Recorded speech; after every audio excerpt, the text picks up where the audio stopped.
Hello friends, welcome to Azabenaira Kids channel.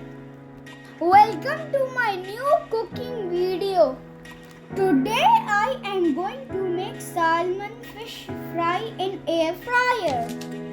I marinated this fish fillets with spices 3 hours before.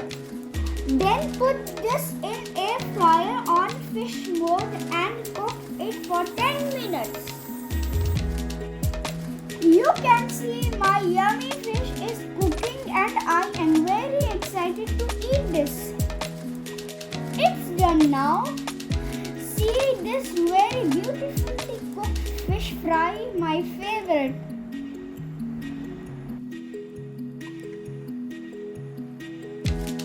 My yummy crispy fish fry is ready to eat. Thank you for watching my video. Don't forget to like, subscribe, share and comment.